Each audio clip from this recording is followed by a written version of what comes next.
Saviez-vous que j'ai déjà été le genre de fille qui se valorisait en faisant 1 million de choses en même temps, en étant continuellement occupée et en cumulant les heures supplémentaires? La vérité, c'est que, après m'être complètement épuisée, j'ai finalement compris que la vie n'était pas une liste de tâches à cocher. Je m'appelle Émilie Vien et je suis la fondatrice de La Planificatrice. Je suis une experte passionnée en planification, gestion du temps et saine productivité. Et mon rôle, c'est d'aider les gens qui ont un horaire ultra chargé à trouver du temps pour ce qui compte vraiment. 168, c'est le nombre d'heures exact qu'on a dans une semaine. Et mon but à travers ce podcast, c'est de vous montrer à les optimiser sans vous épuiser. Alors oui, on va parler de planification, d'organisation et d'efficacité, mais on va aussi aborder des thèmes super importants comme la procrastination, le stress et la fameuse charge mentale. Vous allez voir, vous avez pas mal plus de temps que vous le pensez. Laissez-moi juste vous montrer comment y arriver. Bienvenue sur le podcast 168 heures.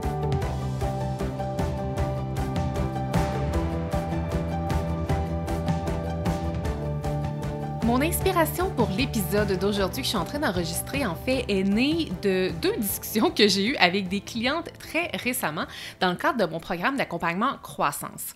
Et comme possiblement vous-même, il y a plusieurs de mes clientes, en fait, qui gèrent vraiment une tonne de projets en même temps et qui se sentent très souvent bloquées lorsque elles sont rendues au moment de planifier. Donc, peut-être même que vous reconnaissez ici, là, juste d'entrée de jeu comme ça. Donc, souvent, qu'est-ce qui va se manifester? C'est qu'en fait, c'est que ces femmes-là sont très conscientes qu'elles ont besoin de planifier. Elles sont conscientes que la planification va les aider à sortir justement de ce chaos, peut-être, de tâches, de ce débordement. Donc, elles sont pleines de bonnes intentions, mais là, quand elles sont rendues à comme fragmenter un projet en tâches détaillées, d'aller vraiment dans une planification qui est plus détaillée, vraiment, là, il y a un gros blocage qui se fait. Elle fige, donc elle n'arrive pas à planifier. Et puis, littéralement, dans la même semaine, j'ai 2 clientes qui, avec des profils similaires, d'ailleurs, je vais vous parler des profils de personnalité un petit peu plus tard dans l'épisode, mais elles sont venues vers moi avec cette réalité-là. Donc, je trouvais ça juste important de faire un épisode sur le sujet parce que je me dis que si j'ai 2 clientes dans mon groupe qui sont comme ça, je suis certaine qu'il y a plein d'auditrices et ou auditeurs qui vivent un peu avec cette problématique-là. Donc, là, je vais faire un peu une petite mise en contexte, là. Donc, imaginez que vous avez vraiment plusieurs projets importants à gérer, vous voulez les avancer, vous essayez de bien les planifier, mais à partir du moment où que vous ouvrez justement, que ce soit votre outil Excel, votre outil de gestion de projet ou votre échéancier, vous bloquez, puis vous bloquez devant quoi en fait? Qu'est-ce qui vous fait un peu émerger? Qu'est-ce qui fait un peu émerger ce sentiment de blocage-là? C'est que là, vous ne voyez pas un agenda ou vous ne voyez pas un fichier de gestion de projet.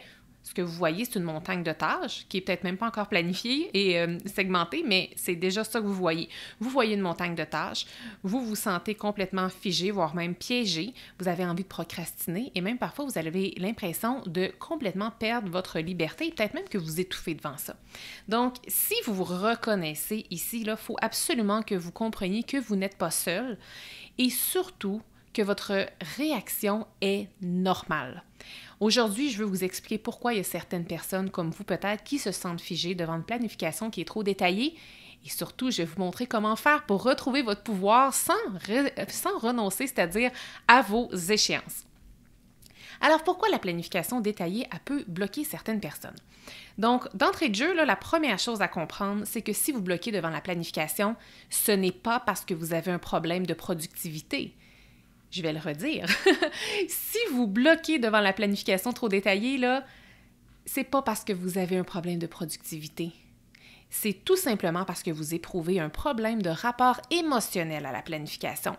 C'est une importante nuance ici à prendre en considération.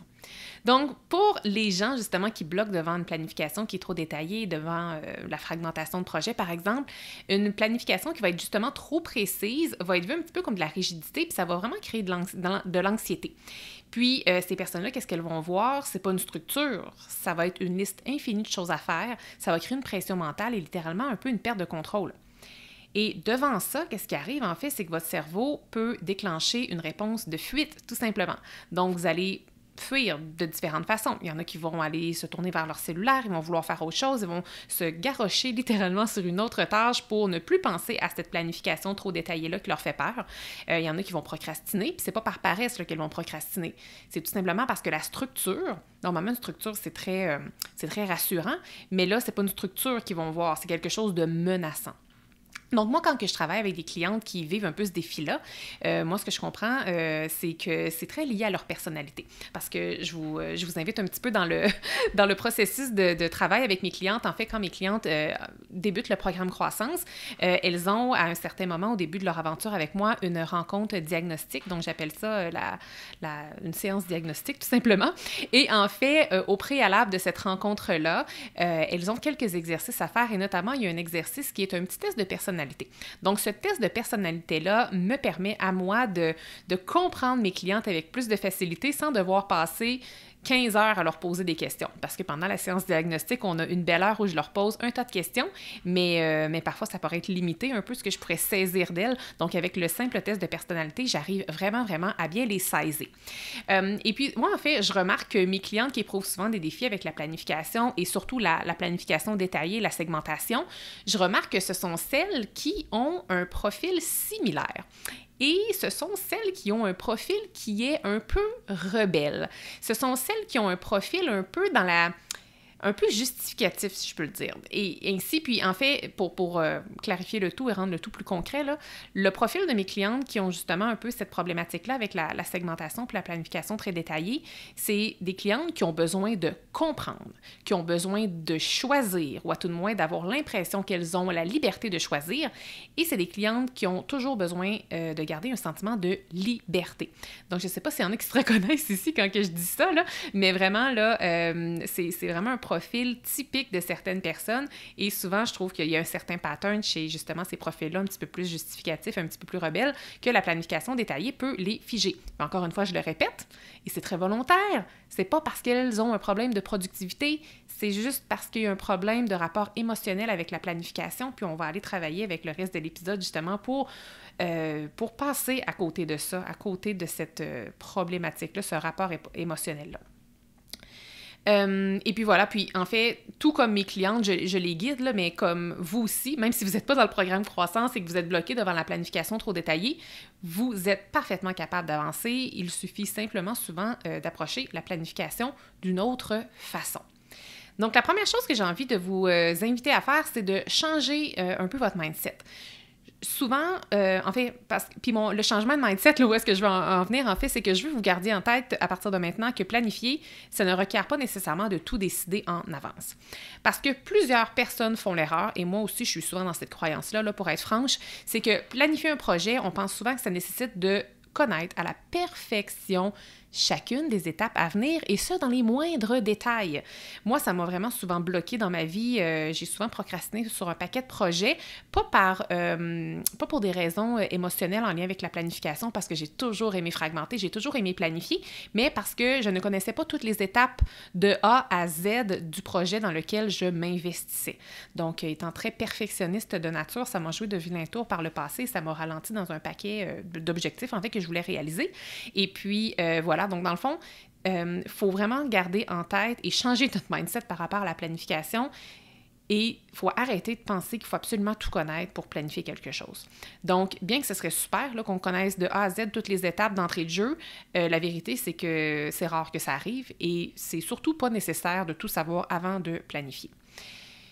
Sachez que vous pouvez très, très, très bien garder une vision globale de votre projet, une vision globale d'où est-ce que vous en allez, tout en avançant étape par étape. Et ces étapes-là peuvent être simples. Gardez ça en tête.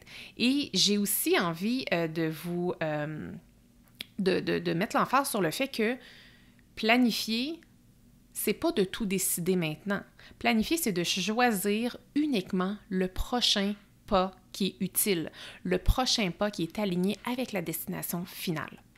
Et puis, comme je l'indiquais à une de mes clientes récemment, j'y avais comme écrit un courriel, puis je lui avais écrit textuellement ceci. Je lui avais écrit « T'as pas besoin de savoir tout ce que tu dois faire. T'as seulement besoin de savoir quand est le prochain tournant important de chacun de tes projets. » Parce que la cliente à qui j'écrivais le courriel, justement, si je ne me trompe pas, je pense qu'elle gérait 14 projets de front, 14 projets en même temps, 14 projets d'envergure. Et là, elle se sentait complètement submergée par ça. Puis en toute franchise, même si ma cliente et moi, on a des profils de personnalité très, très différents et que moi, je carbure à la fragmentation, à la segmentation de projets et en la planification détaillée, là, moi, ça me nourrit beaucoup de faire de la planification détaillée. La vérité, c'est que si je gérais de front 40 projets d'envergure, je bloquerais, là, moi aussi. Il ne faut pas se raconter d'histoire. Là. Moi aussi, je bloquerais. Donc, qu'est-ce que je voulais l'amener à comprendre? C'est que oui, il faut avoir une idée globale de c'est quoi la destination finale qu'on veut atteindre avec ces 14 projets-là, mais le but, c'est de savoir c'est quoi la prochaine étape dans chacun des projets. Ce qui fait que si on a 14 projets, ce qui est énorme, c'est de savoir un peu c'est quoi les 14 prochaines étapes à venir. Donc, une étape par projet, ça fait 14 étapes. C'est un peu ça qu'on veut garder en tête. Le but, c'est peut-être pas d'avoir en tête les 360 étapes complètes à faire pour connaître la finalité de chacun des 14 projets. Donc, j'espère que je ne vous ai pas perdu ici, mais on veut vraiment focusser sur la prochaine étape, le prochain tournant important de ce projet-là. J'ai envie de poursuivre en vous proposant un outil super utile qui s'appelle la ligne du temps inversée.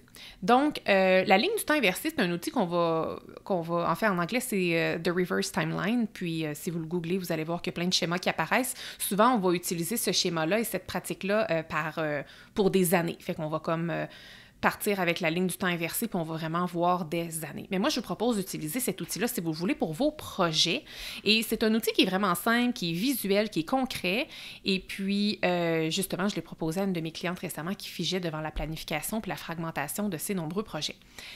Bon, alors maintenant là, que vous avez un peu une nouvelle posture face à la planification, maintenant que vous savez que vous n'avez pas besoin de tout décider en avance, je vous propose cet outil-là et je vais vous expliquer concrètement comment l'utiliser parce que j'aimerais bien avoir un tableau pour vous le montrer, mais vous n'avez pas besoin, restez juste à l'écoute, c'est super simple à comprendre, vous allez même pouvoir finir l'épisode et tout de suite aller l'appliquer dans vos projets si jamais ça résonne avec vous. Donc, la ligne du temps inversé, en fait, c'est une façon de visualiser vos projets puis ça va vraiment vous permettre de respecter vos échéanciers. Parce qu'on va se le dire, là, c'est important quand même de respecter nos échéances. Et tout ça sans avoir à tout détailler vos projets dès le départ. Donc, c'est un outil qui est simple, qui est hyper concret puis qui peut vraiment devenir un allié de taille quand vous pilotez plusieurs projets de front. Puis je pense même que ça pourrait devenir très pertinent d'afficher cette ligne du temps inversée-là, peut-être même dans votre espace de travail. Donc, il y a 5 étapes hyper simples pour faire la ligne du temps inversée et je me lance maintenant. Si jamais vous ne pouvez pas prendre de notes pendant que vous m'écoutez puis que ça vous intéresse vraiment, gardez en tête qu'il y a toujours des résumés d'épisodes de podcast qui sont disponibles sur mon blog, donc laplanificatrice.com. Vous pouvez vous rendre sur ma page blog ou bien sur la page du podcast 168 heures et vous allez avoir un résumé. C'est pas juste un résumé, là, c'est vraiment pratiquement une transcription de ce que je suis en train de vous révéler dans chacun des épisodes. Et vous avez juste à cliquer sur l'épisode d'aujourd'hui, l'épisode 86, et vous allez avoir les 5 étapes que je m'apprête à vous dire. Alors, la première étape, c'est que vous allez prendre, ça peut être un fichier Excel ou ça peut être juste une feuille mobile, là, une feuille blanche, puis vous allez prendre un bon vieux crayon, là, donc un ou l'autre. Vous allez prendre un outil seulement et dans cet outil-là, vous allez créer une colonne à la verticale pour chacun de vos projets. Donc, si vous avez 5 projets, vous allez avoir sur un seul et même outil, que ce soit un fichier Excel ou bien une feuille mobile, vous allez avoir 5 belles colonnes. Deuxième étape. En haut de chacune des colonnes, vous allez inscrire le nom de votre projet. Donc, si vous avez 5 projets, vous allez donc avoir 5 colonnes verticales avec des titres en haut. Jusque-là, je pense que tout le monde peut me suivre. Donc, ça, c'était la deuxième étape. On passe à la troisième étape. En bas de chacune des colonnes, donc laissez-vous un certain espace, là. En bas de chacune des colonnes, je veux que vous alliez inscrire la date de livraison finale de chacun de vos projets. Donc, si vous avez 5 projets, vous avez 5 colonnes à la verticale. En haut, on voit le nom de chacun de vos 5 projets. Et en bas, on devrait avoir 5 dates qui sont, j'imagine, différentes. Puis, c'est vraiment les dates de livraison finale ou, par exemple, je ne sais pas s'il y en a un que c'est l'organisation d'un événement, bien, ça devrait être normalement la date de l'événement qui soit là. Ou si vous avez beaucoup de tâches qui viennent après l'événement, bien, ça se pourrait que ce soit la date finale où tout doit être finalisé, là, dans le fond, qui soit en bas, là. Alors, à vous de trouver c'est quoi la vraie date finale de votre projet. Ensuite de ça, quatrième étape de cet outil-là, Puis en fait, la quatrième étape, je dirais que c'est vraiment l'étape cruciale là, à l'outil de timeline, pas timeline, mais de ligne du temps inversée. Je vais vous demander pour chacun de vos projets, donc pour chacune de vos colonnes, de partir de la date finale de la livraison du projet et de remonter vers le haut et d'aller identifier 1 à 5 jalons clés pour chacun des projets. Donc, attention, là, ici, là, le but, là, c'est justement de ne pas tomber dans la planification détaillée. Je veux que vous alliez écrire des étapes clés. Donc, on n'écrit pas toutes les étapes, on n'écrit pas toutes les tâches, surtout pas. On veut rester vraiment dans le high level, on veut vraiment rester en hauteur, on veut vraiment prendre du recul face au projet et on va juste aller identifier les jalons clés. Puis là, je vous ai dit d'en écrire 1 à 5. Évitez d'aller en mettre 25 ou 15, là, comme rester vraiment dans la petite quantité. Je trouve que en avoir environ 5, là, je trouve que c'est super. Donc, pour vous donner un exemple clair et précis qui est tiré de mon expérience professionnelle, mais qui en même temps, ça va être super clair, même si vous n'êtes pas dans mon domaine, là, je vais vous parler de la création de mon agenda, par exemple. Donc, moi, si j'identifie 5 jalons clés pour mon agenda, bien, le premier, ça va être identifier les mises à jour à faire dans l'agenda. La deuxième étape clé, ça va être de valider l'intégration des mises à jour parce qu'il y a une graphiste de mon côté qui s'occupe de tout faire l'intégration. Fait que je vais aller valider ça. Après ça, ça va être de faire réviser le produit en question. Ensuite, mettre en place la stratégie de lancement pour le produit. Et ma dernière étape de mon côté, ça va être de faire imprimer le produit.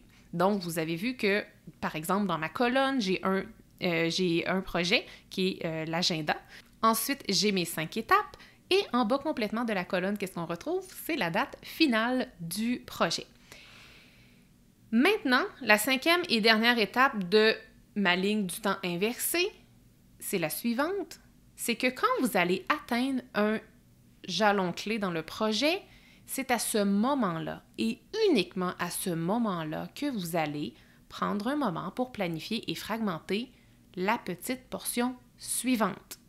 Donc, je résume rapidement les 5 étapes de la ligne du temps inversé. Première chose, on prend une feuille ou un fichier et on fait des colonnes, une colonne par projet. Deuxième étape, on met le nom du projet en haut. Troisième étape, on met la date de livraison finale en bas de chacune des colonnes.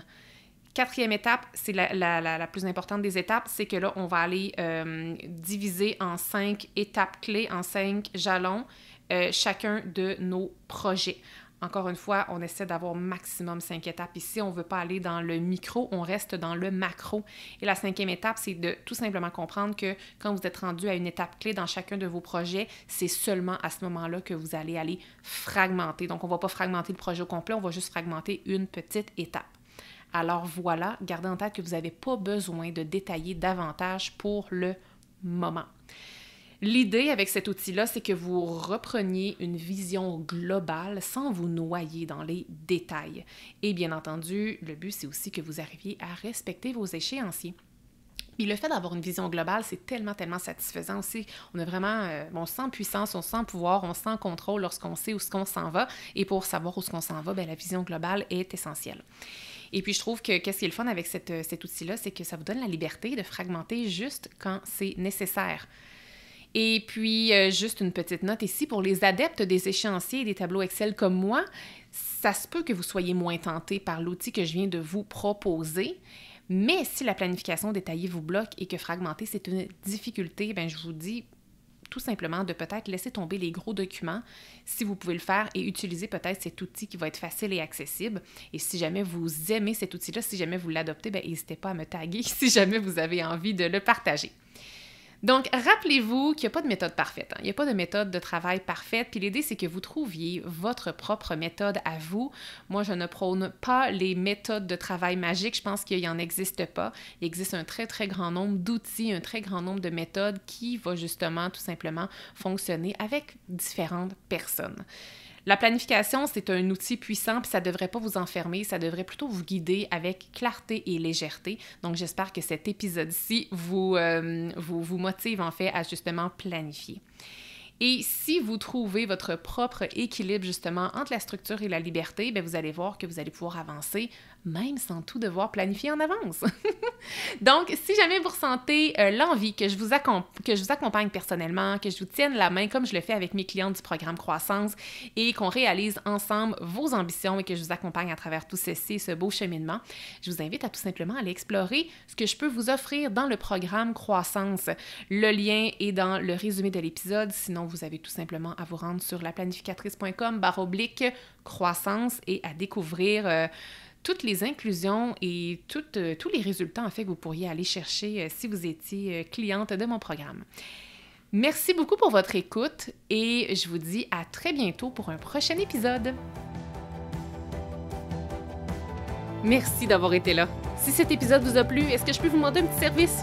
Allez évaluer le podcast 168 heures en lui donnant un 5 étoiles et abonnez-vous pour ne rien manquer. C'est honnêtement la meilleure façon de le faire découvrir aux autres, puis en même temps, ça me témoigne que vous l'aimez. J'ai déjà hâte qu'on se retrouve et d'ici là, assurez-vous de profiter pleinement des 168 heures de votre semaine. À bientôt!